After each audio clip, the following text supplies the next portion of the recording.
I think what I'm grappling with is the interface of America and the global economy with a very uncertain geopolitical outlook. What emerges out of the White House fiasco, as I call it, which I suspect was deliberately set up by President Trump and Vance to make Zelensky look stupid and thus to show to the American public what the hell has America been doing in the last 4 years financing this guy. But the repercussions are mind-blowing. You saw the scene where he's kicked out of the White House, literally. He arrives in London and is hugged by Starmer. I mean, that told you everything. Trump has said, no longer is America going to support any war in Ukraine. It's a complete nonsense. We are slowly mending fences with Russia. It will take time, but at least for the first time in 4 years, we're talking to each other. And it's up to you, Europe. You continue the war, but we won't be with you. So Europe is in a total collapse in knowing what to do.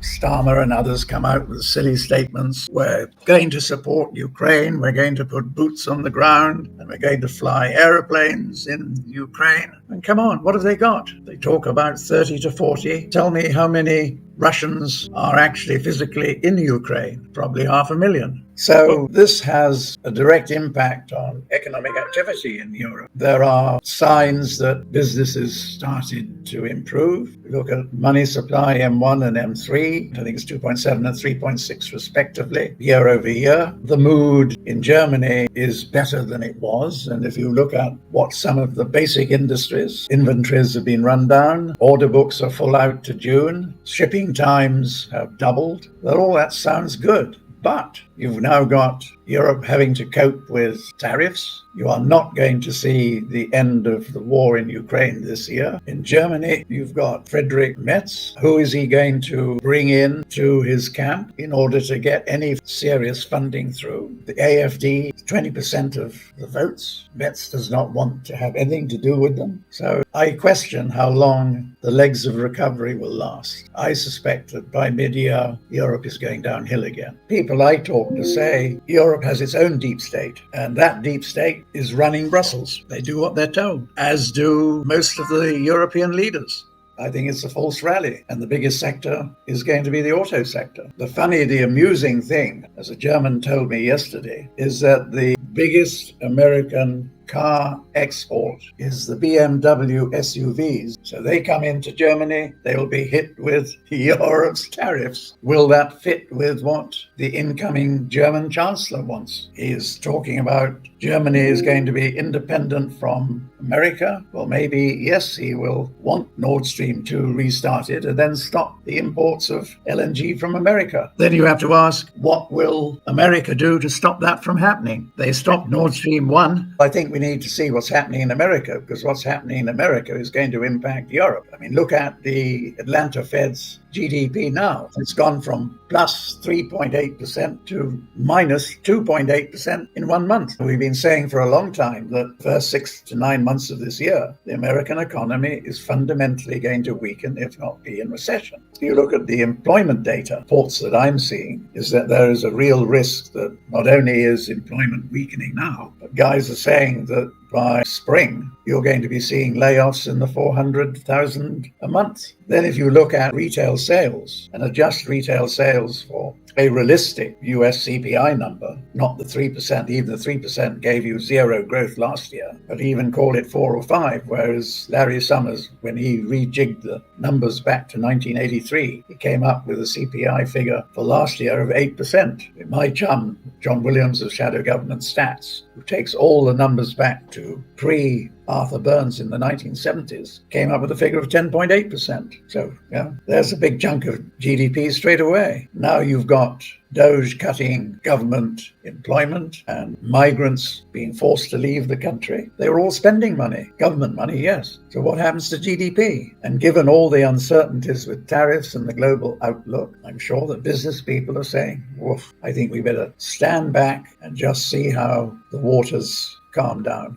The big question is Trump, by pursuing tariffs forcibly. Does he have something bigger in mind? I'm not sure. But what it is doing is it is going to cause chaos in the whole global supply chain system. That's disruptive. We've got these early shoots of recovery in January and February, but I think they're going to wither before they grow. So that we're more likely to have recession than we are going to have growth. I think that providing Trump does not go heavy at China, then China and Asia can grow. I think China will probably grow at 5% this year. I think the focus is stabilization, that we've seen the worst of the property collapse, which was a deliberate policy. Now the collapse is being contained, and we're seeing shoots of recovery there. We're seeing households spending a little bit more, and it's only going to take households to increase their spending and drop their savings from, say, 37%, which is the average at the moment, to 35%, and you unleash huge new buying of everything. I think that's probably not on the cards this year, because I'm sure the government focus is stabilization. We will grow. Second half of this year, we'll start seeing profit margins improving, not before. So I think China's will have a very good year next year, subject to what Washington does to try to contain them. But don't forget that there's a lot that China can retaliate with. I mean, somebody told me that both in Europe and in America, that the do-it-yourself stores, 90% of the stuff in those stores come from China, apart from, all the rare earths, critical minerals, EVs,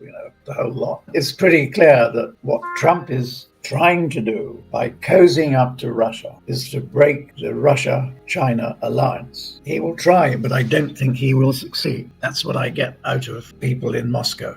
I think we should consider a what-if scenario, which is that America still has its 8,133 tons of gold. That gold may not all be in Fort Knox, but spread through military bases in America. And it's quite possible that America is adding to that US Treasury Reserve by buying more, with a plan to double its holding to 16,000 tons. Then there is, now this is pure thinking out of the box and speculation, but Trump's great statements about cryptocurrencies in a proposed new sovereign wealth fund may actually be a camouflage from what he's really after, which is to bring the gold standard back. Now, many years ago, a friend of mine who knew his way around the traps in Washington put forward a suggestion that in due course, America will have $2. $1 for domestic use only, backed by gold, and the international dollar will be allowed to find its own level. Thus, a way how America can inflate its foreign debt away. I mean, on our long-term, my technical associates, long-term dollar index, like probably falling to its low in around 2030, half of today's value. This is thinking out of the box. It's not a forecast, but it's something we should be considering, because the consensus is that America doesn't have that gold, but there are a few people who say they do. But the time will come when actually they will open the vaults at Fort Knox and show everybody, look, here it is, all 16,000 tons. But it's interesting when you look at what Russia really has, which is more than 12,000 tons, and what China really has, which is citizens and institutions have about 25,000, and through the government ministries, another 25,000. I think there is an interesting scenario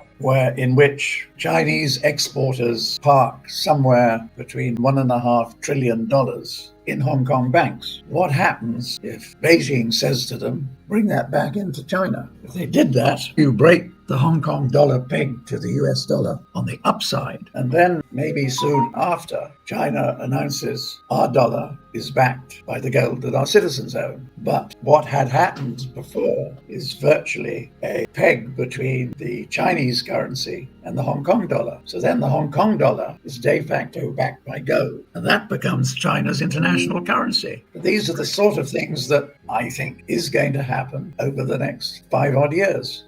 effectively the Bank of England has defaulted. Now, if it came out publicly that they've defaulted, the whole global financial system would collapse. Hence this program. We've got to deliver gold to the Bank of England, because if they fail to deliver, it's a default. I think one reason, not just the UK, but all of Europe, it's the excuse to default on their debt. My timing is 2027, 2028, when the whole global system is going to collapse. I think in the last few weeks, the situation has become very murky. You have Israel now saying we are not going to leave what we've taken over in Syria and Lebanon. Hezbollah is now very much part of Lebanese and Syrian society. The people in the villages within 25 kilometers of the Israeli border are going back to their villages despite the villages being bombed. Then there were back channel discussions going on between Iran and America, but given Trump's belligerent comments about Iran, they've stopped. So a month